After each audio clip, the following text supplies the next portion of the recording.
Hello guys and welcome to beingDev. Today we'll see how we can run different npm scripts for our build tasks. If you're not familiar with npm scripts at all and you don't know how to use these prefixes like dev or something like this, or use commands or something, you can go to my another video. The link will be in the description. So let's get started. In this video I have used different npm scripts like Sass to CSS converter, auto prefixers, transpiler and Browsersync, and uglification, minification of images, uglification of your JavaScript code. So we'll see all these scripts working. Let's go through the folder structure first. I have made three similar folders: app, dev app and prod app. App will contain the code that you will be writing, maybe Sass code or ES 2015 code, and dev app will contain the converted CSS file. So there are and the ES 2015 to ES5 converted JS files, and the source files if you want that. Okay, and then the prod app will contain what we say, like minified images and everything. Okay, so in the dev server we are not minifying images, we are not minifying our JavaScript code, but over in the prod app we are doing that. I forgot to create a folder in dev app. Let's create that folder for images. This will contain all your images, and once you run the prod build, it will minify those images and place them into prod app folder. Okay, let's start with this dev server. npm start.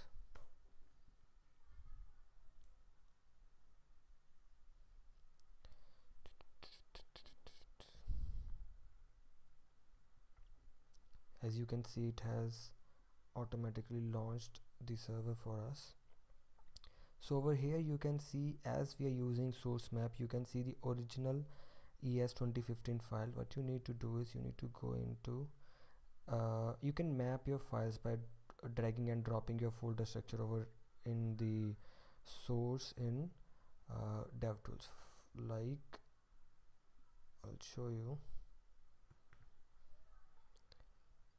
Let's say this is the structure that you are using, so you need to go over here and drop it over here like this. Okay, now your files are mapped, and when you make any changes to your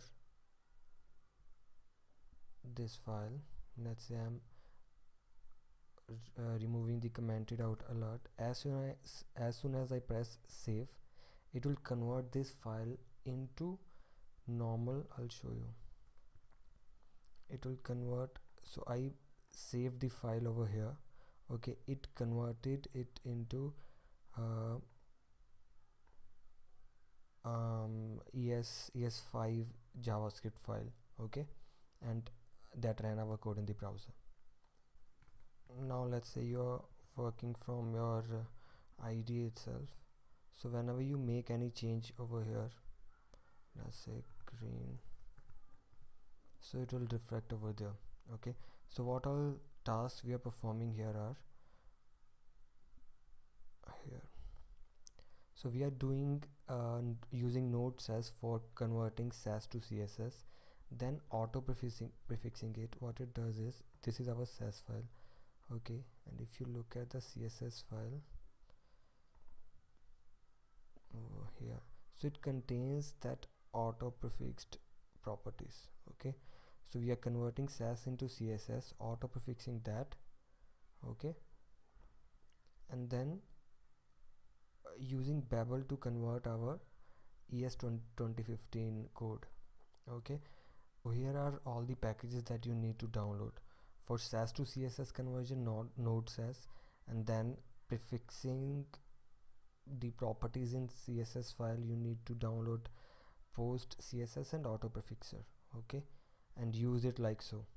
Okay, and the thing is, almost every script has a different structure. The way you mention the output folder, the way you mention the source folder is different for every uh, each and every script. So this is actually a little difficult than grunt and gulp to first get that structure working, okay, and once it is working, it's better than them, because you know each and every piece of your code, what it's doing, why it is there, okay. And then for transpiling JS you need Babel-cli and the preset from which you are transpiling, and Browsersync for your keeping your browser in sync.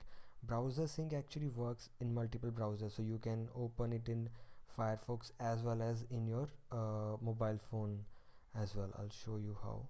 So if you are connected to the same Wi-Fi network, you can use this URL to open it in your mobile phone, and as soon as you will hit save, it will refresh the browser in your phone as well. Okay, so this is all about the dev server. Okay, and then let's see how the prod build works. So for running prod build,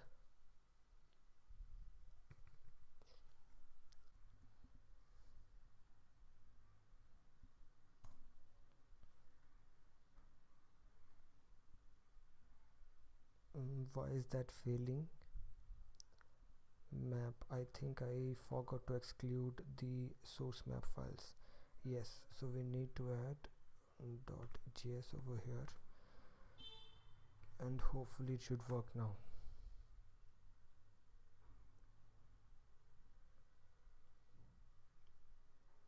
Yes, so it is complete. 0 images because we don't have any images currently in our images folder. Okay, otherwise it would have minified them also. So what all things we are doing as a prod build is uglification of our JS files. Actually this concats it as well. So first and second.js are concatenated into final.js and uglified as well. And then we are doing minification of our images. So for this you need to install 4 things. So for minification, Uglify-js, and particularly this version, if you want to use wildcards in your paths. And for minification you need to install Imagemin-cli and then these 2 plugins, because these plugins actually help Imagemin-cli to reduce the size of the images. And then you need to install npm-run-all because it runs multiple scripts parallelly. If you pass this -- parallel flag, then the whole scripts will be run parallelly, otherwise they will be run sequentially. In this case we haven't passed that flag, so our scripts are running sequentially. Actually there are some issues that I faced while using npm scripts. Some of them are like, in some scripts source map is being passed as argument, okay, in others source maps is being used, okay, and in many scripts wildcards are not allowed in the path, so you need to take care of that. In this case also, in Uglify-js, the time I started writing it, I didn't know that it didn't support it, so I had to dig in to check which version of Uglify-js supports wildcards.